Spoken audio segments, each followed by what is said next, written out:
Hoy, Literatura para Oír toma prestados unos fragmentos de ideas en torno a la escritura de los cuentos.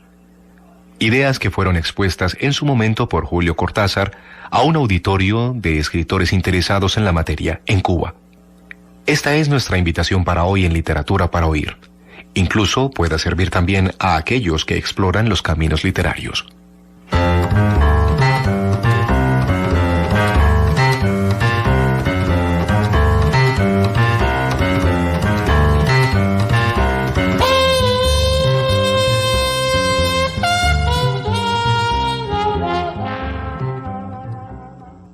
Me encuentro hoy ante ustedes en una situación bastante paradójica. Un cuentista argentino se dispone a cambiar ideas acerca del cuento sin que sus oyentes y sus interlocutores, salvo algunas excepciones, conozcan nada de su obra. El aislamiento cultural que sigue perjudicando a nuestros países, sumado a la injusta incomunicación a que se ve sometida Cuba en la actualidad, han determinado que mis libros, que son ya unos cuantos, no hayan llegado más que por excepción a manos de lectores tan dispuestos y tan entusiastas como ustedes. Lo malo de esto no es tanto que ustedes no hayan tenido oportunidad de juzgar mis cuentos, sino que yo me siento un poco como un fantasma que viene a hablarles sin esa relativa tranquilidad que da siempre el saberse precedido por la labor cumplida a lo largo de los años. Y esto de sentirse como un fantasma debe ser ya perceptible en mí, porque hace algunos días una señora argentina me aseguró en el Hotel Riviera que yo no era Julio Cortázar. Y ante mi estupefacción, agregó que el auténtico Julio Cortázar es un señor de cabellos blancos, muy amigo de un pariente suyo y que no se ha movido nunca de Buenos Aires. Como yo hace 12 años que resido en París, comprenderán ustedes que mi calidad espectral se ha intensificado notablemente después de esta revelación. Si de golpe desaparezco en mitad de una frase, no me sorprenderá demasiado y a lo mejor salimos todos ganando.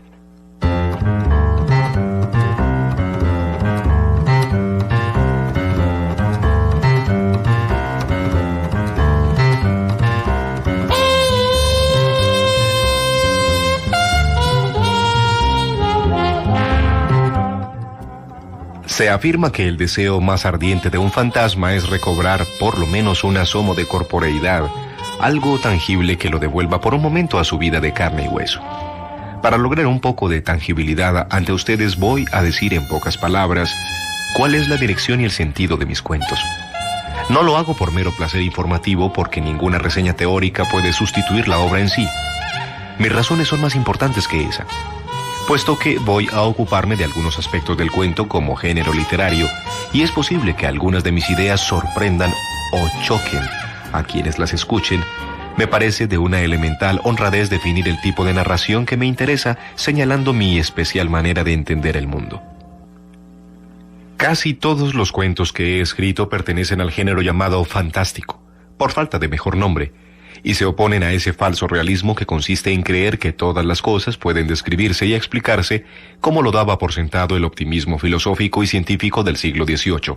Es decir, dentro de un mundo regido más o menos armoniosamente por un sistema de leyes, de principios, de relaciones de causa a efecto, de psicologías definidas, las geografías bien cartografiadas.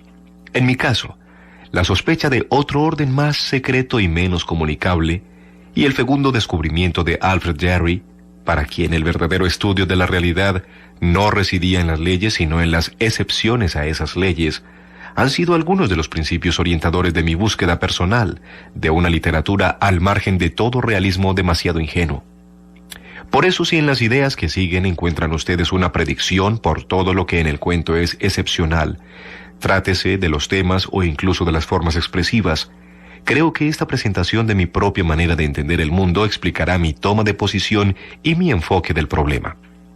En último extremo, podrá decirse que solo ha habido, casi rencorosamente, una enorme cantidad de cuentos del pasado y del presente, y llega el día en que puede hacer un balance, intentar una aproximación valorativa a ese género de tan difícil definición, tan huidizo en sus múltiples y antagónicos aspectos, y en última instancia, tan secreto y replegado en sí mismo, caracol del lenguaje, hermano misterioso de la poesía en otra dimensión del tiempo literario. Pero además de ese alto en el camino que todo escritor debe hacer en algún momento de su labor, hablar del cuento tiene un interés especial para nosotros, puesto que casi todos los países americanos de lengua española le están dando al cuento una importancia excepcional que jamás había tenido en otros países latinos, como Francia y España. Entre nosotros, como es natural en las literaturas jóvenes, la creación espontánea precede casi siempre al examen crítico y está bien que sea así. Nadie puede pretender que los cuentos solo deben escribirse luego de conocer sus leyes. En primer lugar, no hay tales leyes. A lo sumo cabe hablar de puntos de vista, de ciertas constantes que dan una estructura a ese género tan poco encasillable. En segundo lugar, los teóricos y los críticos no tienen por qué ser los cuentistas, y es natural que aquellos solo entren en escena cuando exista ya un acervo, un acopio de literatura que permita indagar y establecer su desarrollo y sus cualidades. En América, tanto en Cuba como en México, o Chile o Argentina, una gran cantidad de cuentistas trabaja desde comienzos del siglo sin conocerse mucho entre sí, descubriéndose a veces de manera casi póstuma. Frente a ese panorama sin coherencia suficiente en el que pocos conocen el fondo de la labor de los demás, creo que es útil hablar del cuento por encima de las particularidades nacionales e internacionales, porque es un género que entre nosotros tiene una importancia y una vitalidad que crece día a día.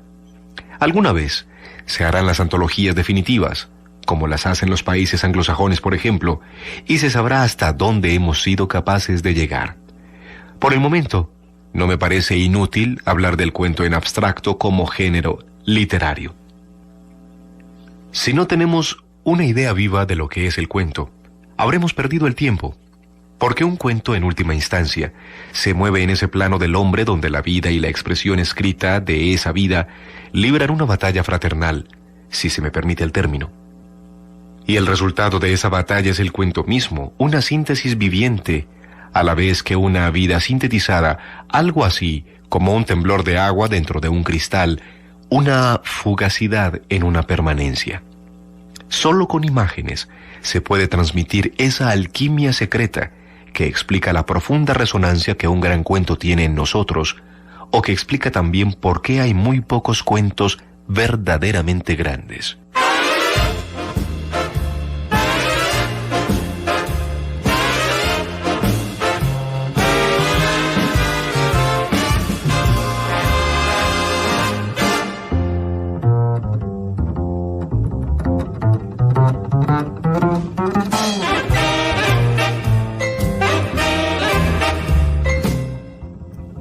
Para atender el carácter peculiar del cuento, se lo suele comparar con la novela, género mucho más popular y sobre el cual abundan las preceptivas.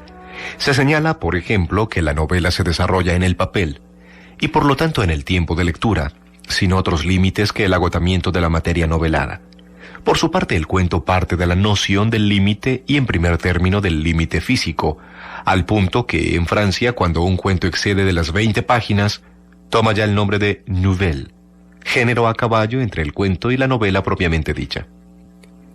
En ese sentido, la novela y el cuento se dejan comparar analógicamente con el cine y la fotografía, en la medida en que una película es, en principio, un orden abierto, novelesco, mientras que una fotografía lograda presupone una ceñida limitación previa, impuesta en parte por el reducido campo que abarca la cámara y por la forma en que el fotógrafo utiliza estéticamente esa limitación. No sé si ustedes han oído hablar de su arte a un fotógrafo profesional. A mí siempre me ha sorprendido el que se exprese tal como podría serlo un cuentista en muchos aspectos.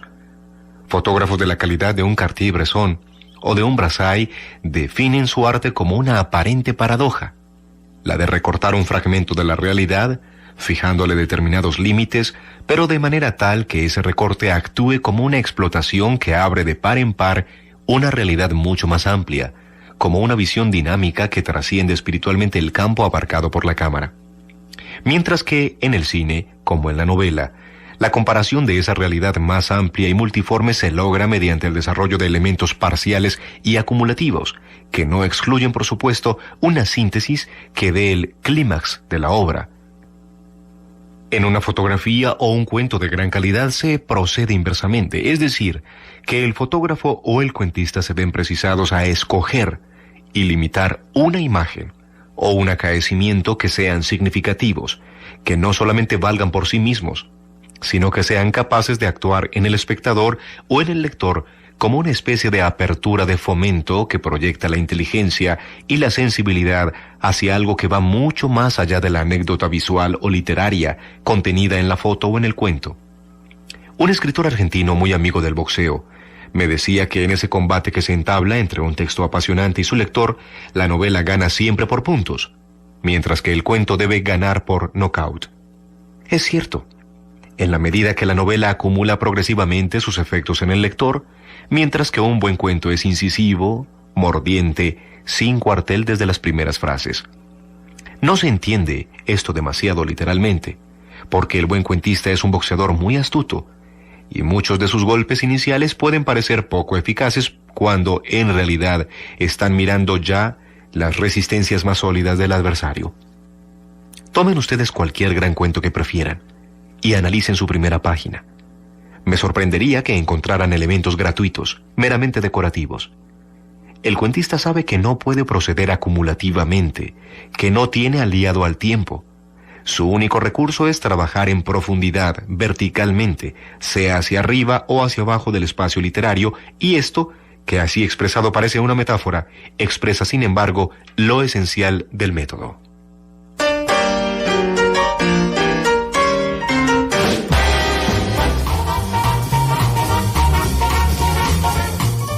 Basta preguntarse por qué un determinado cuento es malo. No es malo por el tema, porque en literatura no hay temas buenos ni temas malos, hay solamente un buen o un mal tratamiento del tema. Tampoco es malo porque los personajes carecen de interés, ya que hasta una piedra es interesante cuando de ella se ocupa un Henry James o un Franz Kafka. Un cuento es malo cuando se lo escribe sin esa tensión que debe manifestarse desde las primeras palabras o las primeras escenas. Y así podemos adelantar ya que las primeras nociones de significación, de intensidad y de tensión han de permitirnos, como se verá, acercarnos mejor a la estructura misma del cuento. Decíamos que el cuentista trabaja con un material que calificamos de significativo. El elemento significativo del cuento parecería residir principalmente en su tema, en el hecho de escoger un acaecimiento real o fingido que posea esa misteriosa propiedad de irradiar algo más allá de sí mismo.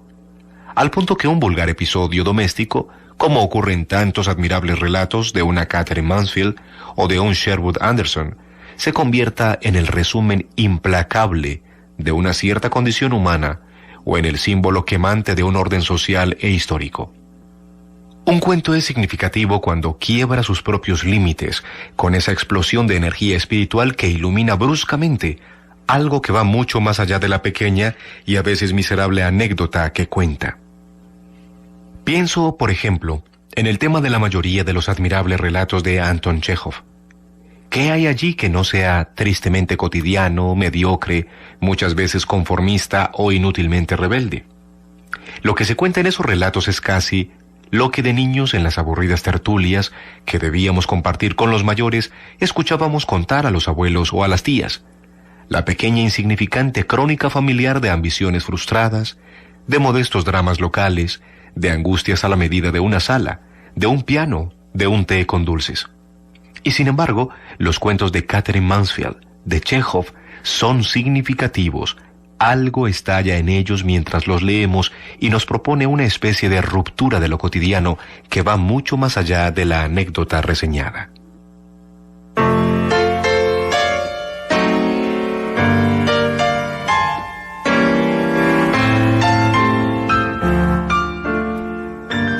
Miremos ahora la cosa desde el ángulo del cuentista y en ese caso obligadamente desde mi propia versión del asunto.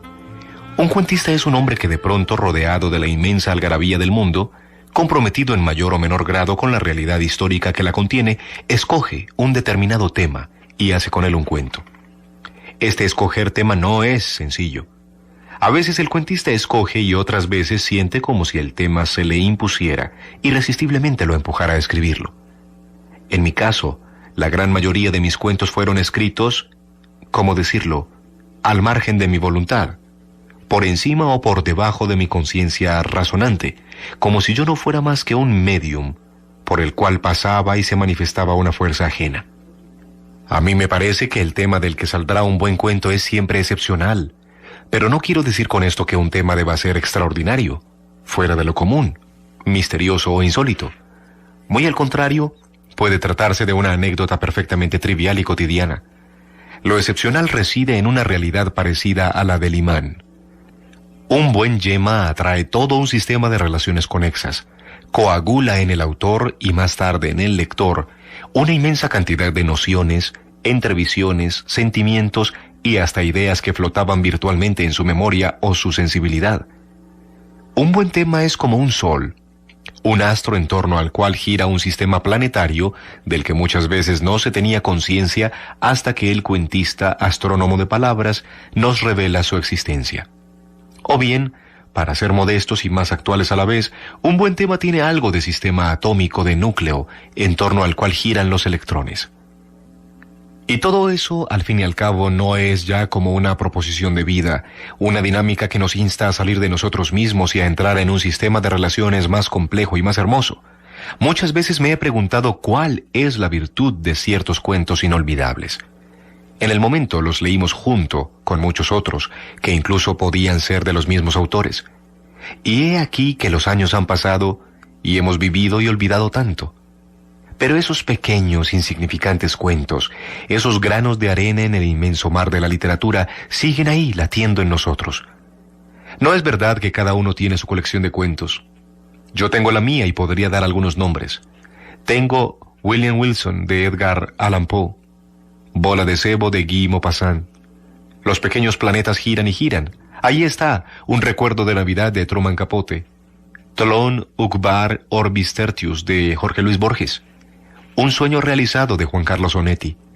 La muerte de Iván Ilich de Tolstoy. 50 Grand de Hemingway. Los soñadores de Isaac Dinesen. Y así podría seguir y seguir. Ya habrán advertido ustedes que no todos esos cuentos son obligatoriamente de antología. ¿Pero por qué perduran en la memoria? Piensen en los cuentos que no han podido olvidar y verán que todos ellos tienen la misma característica. Son aglutinantes de una realidad infinitamente más vasta que la de su mera anécdota, y por eso han influido en nosotros, con una fuerza que no haría sospechar la modestia de su contenido aparente, la brevedad de su texto.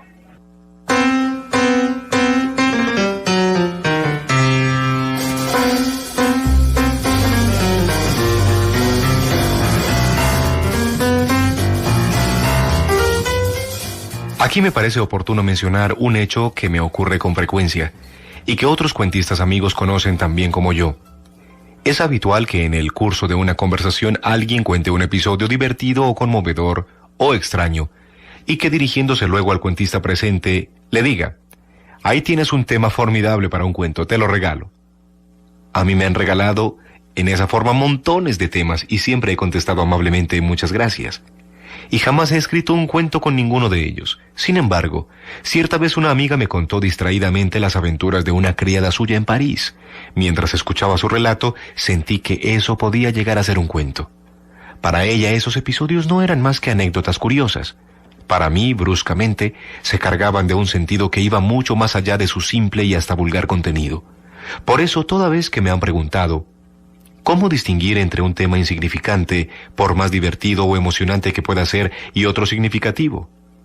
He respondido que el escritor es el primero en sufrir ese efecto indefinible, pero avasallador de ciertos temas en la misma forma en que su cuento más tarde hará reaccionar al lector.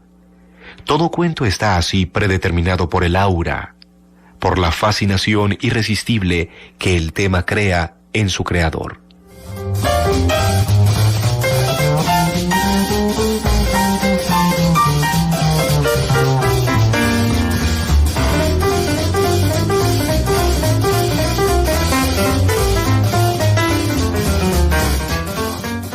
Ahora hablemos de intensidad.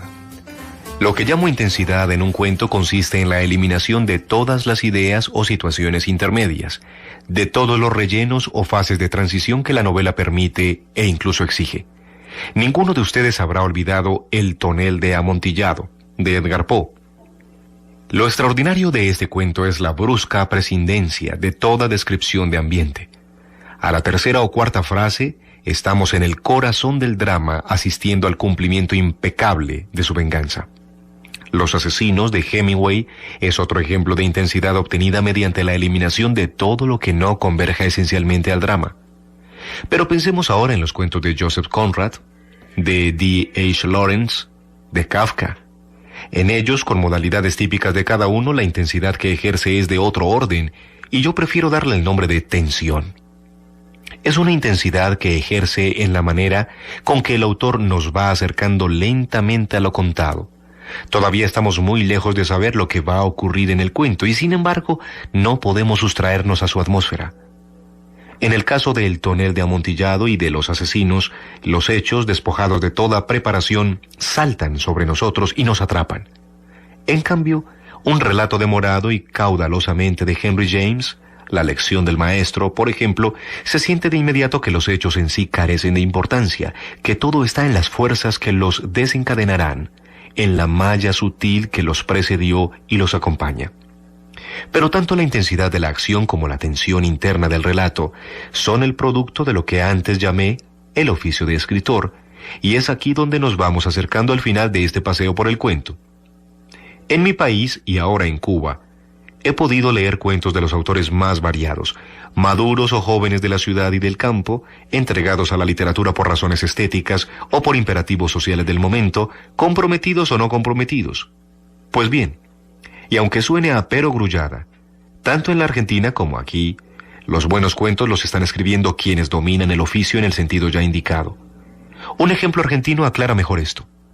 En muchas provincias centrales y norteñas existe una larga tradición de cuentos orales, que los gauchos se transmiten de noche en torno al fogón, que los padres siguen contando a sus hijos y que de golpe pasan por la pluma de un escritor regionalista y en una abrumadora mayoría de casos se convierten en pésimos cuentos. ¿Qué ha sucedido? Los relatos en sí son sabrosos. Traducen y resumen la experiencia, el sentido del humor y el fatalismo del hombre de campo. Algunos incluso se elevan a la dimensión trágica o poética. Cuando uno los escucha de boca de un viejo criollo, entre mate y mate, siente como una alucinación del tiempo, y piensa que también los aedos griegos contaban así las hazañas de Aquiles, para maravilla de pastores y viajeros. Pero en ese momento, cuando debería surgir un Homero, que hiciese una Ilíada o una Odisea de esa suma de tradiciones orales, en mi país surge un señor para quien la cultura de las ciudades es un signo de decadencia, para quien los cuentistas que todos amamos son estetas que escribieron para el mero deleite de clases sociales liquidadas, y ese señor entiende, en cambio, que para escribir un cuento lo único que hace falta es poner por escrito un relato tradicional, conservando todo lo posible el tono hablado, los giros campesinos, las incorrecciones gramaticales, eso que llaman el color local. No sé si esa manera de escribir cuentos populares se cultiva en Cuba. Ojalá que no, porque en mi país no ha dado más que indigestos volúmenes que no interesan ni a los hombres del campo, que prefieren seguir escuchando los juegos entre dos tragos, ni a los lectores de la ciudad, que estarán muy echados a perder, pero que se tienen bien leídos a los clásicos del género. En cambio, y me refiero también a la Argentina, hemos tenido a escritores como un Roberto Pairó, un Ricardo Guiraldes, un Horacio Quiroga y un Benito Lynch, que partiendo también de temas muchas veces tradicionales, escuchados de boca de viejos criollos como un Don Segundo Sombra, han sabido potenciar ese material y volverlo obra de arte.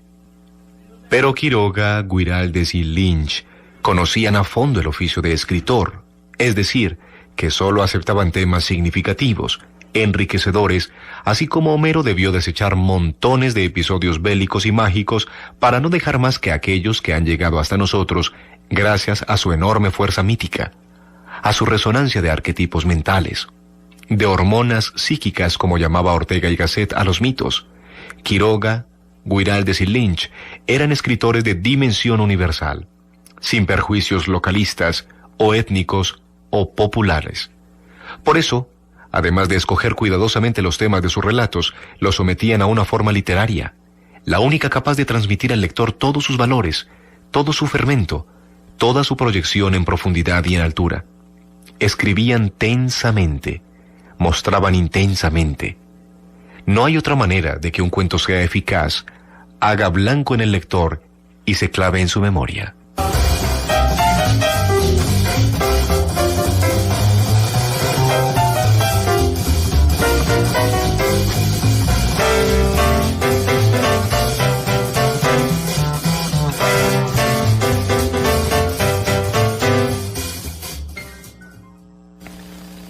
Los cuentos sobre temas populares solo serán buenos si se ajustan, como cualquier otro cuento, a esa exigencia y difícil mecánica interna que hemos tratado de mostrar en esta charla. Hace años tuve la prueba de esta afirmación en la Argentina, en una rueda de hombres de campo a los que asistimos unos cuantos escritores. Alguien leyó un cuento basado en un episodio de nuestra guerra de independencia, escrito con una deliberada sencillez para ponerlo, como decía su autor, al nivel del campesino. El relato fue escuchado cortésmente, pero era fácil advertir que no había tocado fondo. Luego uno de nosotros leyó La pata de mono, el justamente famoso cuento de Jacobs. El interés, la emoción, el espanto y finalmente el entusiasmo fueron extraordinarios. Recuerdo que pasamos el resto de la noche hablando de hechicería, de brujos, de venganzas diabólicas. Y estoy seguro de que el cuento de Jacobs sigue vivo en el recuerdo de esos gauchos analfabetas, mientras que el cuento, supuestamente popular, fabricado para ellos, con su vocabulario, sus aparentes posibilidades intelectuales y sus intereses patrióticos, han de estar tan olvidados como el escritor que lo fabricó. Yo he visto la emoción que entre la gente sencilla provoca una representación de Hamlet, una obra difícil y sutil, y que sigue siendo tema de estudios eruditos y de infinitas controversias. Es cierto que esa gente no puede comprender muchas cosas que apasionan a los especialistas en teatro isabelino. ¿Pero qué importa? Solo su emoción importa, su maravilla y su transporte frente a la tragedia del joven príncipe danés. Lo que prueba que Shakespeare escribía verdaderamente para el pueblo, en la medida en que su tema era profundamente significativo para cualquiera en diferentes planos, sí, pero alcanzando un poco a cada uno, y que el tratamiento teatral de ese tema tenía la intensidad propia de los grandes escritores y gracias a la cual se quiebran las barreras intelectuales aparentemente más rígidas y los hombres se reconocen y fraternizan en un plano que está más allá o más acá de la cultura. Por supuesto, sería ingenuo creer que toda gran obra puede ser comprendida y admirada por las gentes sencillas. No es así y no puede serlo. Pero la admiración que provocan las tragedias griegas o las de Shakespeare, el interés apasionado que despiertan muchos cuentos y novelas nada sencillos ni accesibles, debería hacer sospechar a los partidarios del mal llamado arte popular que su noción del pueblo es parcial, injusta y en último término peligrosa. No se le hace ningún favor al pueblo si se le propone una literatura que pueda asimilar sin esfuerzo, pasivamente, como quien va al cine a ver películas de cowboys. Lo que hay que hacer es educarlo, y eso es una primera etapa, tarea pedagógica y no literaria. Para mí ha sido una experiencia reconfortable ver cómo en Cuba los escritores que más admiro participan en la revolución dando lo mejor de sí mismos, sin cercenar una parte de sus posibilidades en aras de un supuesto arte popular que no sería útil a nadie. Un día Cuba contará con un acervo de cuentos y novelas que contendrá transmutada al plano estético, eternizada en la dimensión intemporal del arte, su gesta revolucionaria de hoy. Pero esas obras no habrán sido escritas por obligación, por consignas de la hora. Sus temas nacerán cuando sea el momento, cuando el escritor sienta que debe plasmarlos en cuentos o novelas, o piezas de teatro o poemas. Sus temas contendrán un mensaje auténtico y hondo, porque no habrán sido escogidos por un imperativo de carácter didáctico o proselitista, sino por una irresistible fuerza que se impondrá al autor y que ésta, sin sacrificar nada a nadie, habrá de transmitir al lector como se transmiten las cosas fundamentales, de sangre a sangre, de mano a mano, de hombre a hombre.